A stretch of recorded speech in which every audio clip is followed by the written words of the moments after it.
Good morning বন্ধুসকল। একেদিন ধৰি নিউজত পাই আছোঁ আকৌ বোলে ক'ভিড-19 আহিল। সিহঁতে নিউজ পৰিৱেশন কৰোঁতে যেনেকৈ হাল্লা কৰে যে নৰ্মেল মানুহ কিছুমান নাজানা মানুহ মৰি যাব, আৰু এনেকৈ হাল্লা কৰে নেকি? ক'ভিড-19টো কিনো আৰু? আমি তাতকৈ ডাঙৰ ডাঙৰ বেমাৰত যুঁজি আছোঁ। ক'ভিড-19টো একো ডাঙৰ বস্তু নহয়। আৰু যে কৈ যে আকৌ আহিল ক'ভিড-19, ক'ভিড-19টো শেষ হৈ যোৱা বস্তু নেকি? ক'ভিড-19টো হ'ল হৈছে এটা ভাইৰাছ। ক'ভিড-19 আছেই ইয়াতে শেষ হৈ যোৱা নাই নহয়। গতিকে আকৌ আহিল কি আছে আৰু? যেন মানে কিবা আৰু বেলেগ আৰু আকৌ আহিল। আচলতে এইবিলাক একো নহয়। আমি ইয়াতকৈ বহুত ডাঙৰ ডাঙৰ বেমাৰত যুঁজি আছোঁ। ক'ভিড-19ৰ লক্ষণটো হৈছে কি? জ্বৰ আহে, চৰ্দি, জ্বৰ, গা পেইন হয়, সেইটো। আৰু কয় যে ইজনৰ পৰা সিজনকলৈ বিয়পি যায়। কি আছে? ডক্তৰৰ পৰামৰ্শ লওক, মাস্ক পৰিধান কৰিলে হ'ল, চেনিটাইজাৰে হাতখন ধুলে হ'ল, অলপ চাফা হৈ থাকিলে হ'ল, এইটোৱে আৰু কি আছে। জ্বৰ চৰ্দি উঠিলে যেনেকৈ আমি নৰ্মেল মেডিচিন খাওঁ, খালেই হ'ল, কি আছে। এই ধৰক বেমাৰ বুলি ক'লে বেমাৰৰ সৰু বৰ একো নাই। ক'ভিড-19টো ইমান ডাঙৰ একো বেমাৰ নহয়, তাতকৈ ডাঙৰ বেমাৰত আপোনালোক আমি যুঁজি আছোঁ। গতিকে কথাটো হৈছে কি, বেমাৰ মানে বেমাৰে, তাতে ইগন'ৰ কৰি লাভ নাই। ধৰক আমাৰ বেমাৰ, আমি প্ৰেছাৰ, ডায়েবেটিছ এইবিলাক বেমাৰ আছে, ভাবিলে বহুত ডাঙৰ, নাভাবিলে একো নাই। ভাবিলে মানে কি, যদি ট্ৰিটমেণ্ট নকৰোঁ তেতিয়া বহুত ডাঙৰ বেমাৰ হয়। কিন্তু ক'ভিড-19তকৈ 1000 গুণ বেছি ডাঙৰ হয় প্ৰেছাৰ আৰু চুগাৰটো।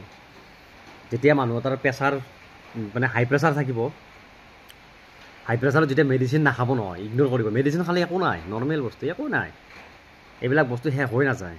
প্ৰেছাৰ হওক, চুগাৰ হওক, এইবিলাক বস্তু নৰ্মেলত থাকে, কিন্তু কোনোদিন নোহোৱা হৈ নাযায়। ঠিক ক'ভিড-19টো সেনেকুৱা ধৰণৰ বস্তু। কথাটো হৈছে কি, যদি প্ৰেছাৰৰ টেবলেট আমি নাখাওঁ তেতিয়া কিন্তু ভয়ংকৰ বিপদ। ক'ভিড-19 কি বস্তু একোৱেই নহয়, ভয়ংকৰ। প্ৰেছাৰৰ টেবলেট নাখালে হয়তো প্ৰেছাৰ ষ্ট্ৰ'ক হয়, ষ্ট্ৰ'ক কৰে, মাইণ্ড ষ্ট্ৰ'ক কৰে, পেৰালাইচিছ হয়। তাৰে পিছত আমাৰ চুগাৰটো নৰ্মেল ঠিকে থাকে, মেডিচিন খাই থাকিলে ঠিকে থাকে। যদি আমি মেডিচিন নলওঁ, যদি আমি ধৰক বেলেগ বেলেগ বস্তু খাওঁ, তাৰ মানে বেমাৰটোত যিটো বস্তু খাব নালাগে সেইটো বস্তু যদি আমি খাওঁ, ভয়ানক পৰিস্থিতি হয়। গতিকে বেমাৰৰ সৰু বৰ একো নাই। আমি নৰ্মেল জ্বৰ এটা উঠিলে, আমাৰ যেতিয়া জ্বৰ হয়, ভাইৰেল ফিভাৰ হয়, যদি আমি মেডিচিন নাখাওঁ, আমাৰ কেনেকুৱা অৱস্থা হৈ যায়। মেডিচিন খাব লাগে, ডক্তৰক দেখাব লাগে।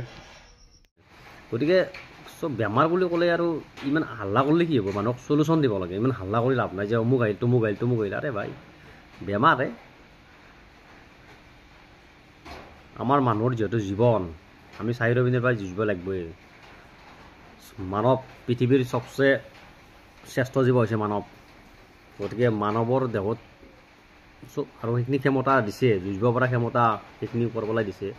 গতিকে কিনো আছে, অলপ আৰু আগতে নোহোৱা বস্তু নহয়, এইটো ক'ভিড-19 আগতে হৈ গৈছে। গতিকে আমি যিখিনি অৱলম্বন কৰিছোঁ, যিখিনি আমি সাৱধানতা অৱলম্বন কৰিছোঁ, সেইখিনি কৰিলে হ'ল বাছ। আৰু কিমান দূৰ সত্য মই গম নাপাওঁ, বাট যিহেতু নিউজত পৰিৱেশন কৰিছে কাৰণে মই ভিডিঅ'টো বনালোঁ।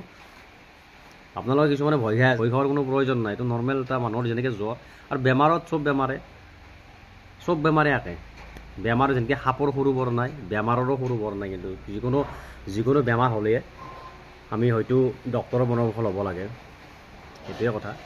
গতিকে ইমান ভয় খাব লগা, ভাবিব লগা একো নাই। ক'ভিড-19 কি বস্তু, তাতকৈ ডাঙৰ বেমাৰত আমি ভুগি আছোঁ। পৃথিৱীত আৰু কত ডাঙৰ বেমাৰ আছে। গতিকে ভিডিঅ'টো ভাল লাগিলে লাইক, ফ'ল' এণ্ড শ্বেয়াৰ কৰি দিব। ধন্যবাদ।